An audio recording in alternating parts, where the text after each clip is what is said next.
Now that you have all of these different layers into one file and you've named them and ordered them in the way that you would like, let's start collaging stuff together.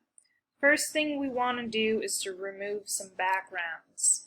It's helpful for me to hide whatever layer I'm not working on. You can see here I've still got that white layer in the background to kind of help me so that I don't see this checkerboard thing if it's distracting.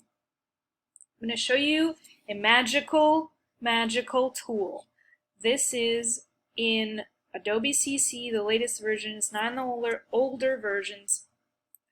And it's something that the Adobe you have not seen yet from the tutorials in Adobe. What are the three selection tools? Marquee, lasso, and all these magical things over here, such as the magic wand, the quick selection tool, and we're going to use object selection tool. Get that one. Make sure you're on the right layer. I got the hummingbird body. I'm going to highlight it so that it's selected, and all I have to do is click and drag around the whole area. Voila! It did some weird stuff over here. So we can, up here we still have new, make a new selection, add to selection, subtract from selection, or intersect. I'm going to say subtract, and I don't really want that thing. It still has a weird thing. Remember, you don't only have to use one selection tool. I can use the lasso tool. My selection is still there. I'm going to subtract, and I'm going to get rid of that bit. I want to add more of this area, so I'm going to go to add. I think it's easy with the lasso, easy enough to just kind of get a weird organic thing going on there. Once you have the selection, now what do? I suggest you start using select and mask. This is something that is a little more advanced, but I think I'm just going to put this over myself. You don't need to see me all the time. Yes, it's good to use select and mask, even though it's a more advanced tool. You may as well just get the most out of your money. Get the most out of Photoshop. What is this? View mode. We are going to click here and you can see your selection in different ways, whatever way helps you the best.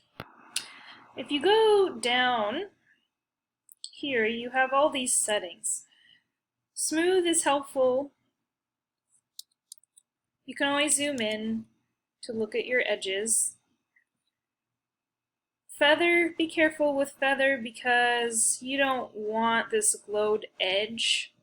It's going to make it look really like tacky and Photoshop-y. Sometimes you might want it for a certain effect, but if you just want the basic stuff, I would stay away from feather. Shift edge is nice because you can expand your selection or contract your selection if you want to cut in a little bit. But it's looking pretty good. Now let's go to the very end, which is output settings. Output to. You can say just output it to the selection and you'll just deal with the selection later. But what I like to do, and what I suggest you do, is to make a new layer with a layer mask. This will allow you to kind of add and subtract non-destructively without erasing or deleting pixels. Say OK. And now let's look at this file.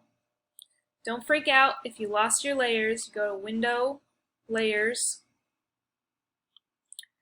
and then what's nice is we have the original file here, or the original layer, the original image, and then it made it into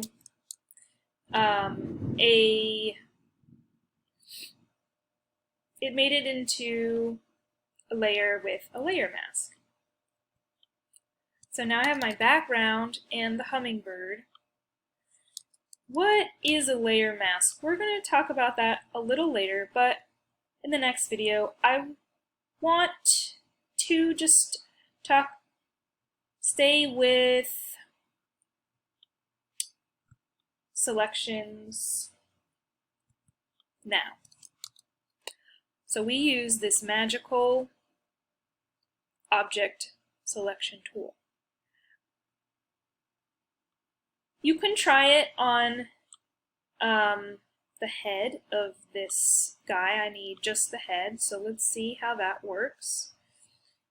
It's going to say something strange. I'm on the wrong layer, so let's make sure we're on the right layer. See how that is doing some weird stuff? So this tool, it's not going to work all the time. You have to find the best selection tool for you in that moment, for what your task is. Your task is not always going to be the same as my task or someone else's task. So you're not always going to use the same tool. For this one, let's try the quick selection tool. Instead of trying to grab the actual lion here, I am going to grab the background. If you ever need to get rid of a selection that you're doing, you can press select, deselect, and start over again. So I'm just going, and it's doing a fairly good job. Notice I'm on this plus for the quick selection tool. That's why it's adding to my selection. And say I went a little too far down here, and I want to subtract that area, so I'm going to click on subtract, and let's get that off. And then the best thing about this tool is the only selection tool that has a brush. These are the two brushes, these are the two keys, bracket keys on your keyboard.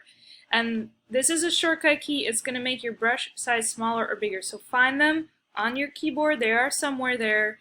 Write this down in your notebook, in your notes. This one makes the brush smaller, and this one makes the brush bigger. This is good for a few tools that involve brushes, not just the brush tool. The eraser, you can make a bigger or a smaller eraser. The brush tool, obviously, right? And then also the brush tools here. Remember, anything that happens in a selection, something selected only happens in the selection. I'm using the paintbrush, it's only painting in the selection. But let's get back to quick selection tool. I can make this bigger or smaller. Alright, I'm ready now. I'm going to go ahead and select and mask. Let's look at what's happening. It has selected the background. I don't want the background, I want the actual lion. So let's cancel that. And we want to take everything that's not selected and select it. So what we're going to do is inverse. Select inverse. We have this extra stuff here that is selected on the side, and I want to get rid of that before we get into select and mask. The best thing to use here is the marquee tool. I'm going to get the minus to not select that area. And now we only have the lion guy selected. Now we can go into select and mask. Let's go to the overlay. And at this point, we can get into the nitty-gritty here. So I went ahead and I pressed OK, and then this is what we're left with. We have, remember, the output, I made it a layer with a layer mask. So now I have my hummingbird with this guy and the background. I'm going to show you one more because this one, we'll see if it works. So, quick object selection tool. You don't have to go around the entire area. You can just, like, stick to. I'm on the wrong layer. Okay, so deselect, Command D. Let's try again. All right, here we go. Select and mask, and then I'm going to use this brush. And I'm going to go and paint in here. This is good for hair. This is good for delicate things that are kind of translucent, just like edges of stuff. And since it's a little bit, this is called Refine Edge Brush. Now that we use the Refine Edge Brush, let's grab some of the beak. I'm going to use this tool, which is it's just more of the quick mask. I'm going to add, and I can go in and add that. That looks kind of weird, so let's zoom in. I can subtract it. I can make this smaller, right? Bracket tools, bracket keys, and I can really just go in there and just get it. Okay, and then maybe I even want to try some of this. Refine the edge. Okay, that looks alright. Switch the view, switch it to white. You can change the opacity of your background. You may as well just put it at there. And so you can use the Refine Edge Brush tool. Okay, I'm going to go ahead and press OK. Remember when you look at your output settings before you press OK. I don't want this as a selection. I want this as a layer, new layer with layer mask. I'm going to say OK. Here is my new layer with my layer mask. Alright, let's look at it against the background. All of that work that happened with the Refine Edge Brush tool, you can see it in action now. How it's kind of opaque, transparent. Opposite of opaque, it is transparent. So, that is info about taking your layers, removing the background in this magical way, which is very advanced, using these tools, object selection, quick selection, all of the selection tools plus the select and mask. This is like super advanced stuff. If you want to just use the lasso tool and press delete, that's up to you. If you feel like you want to tackle select and mask, go for it. I suggest everybody try select and mask at least one time. Bare minimum, you can use some magic here. Let's take this buddy.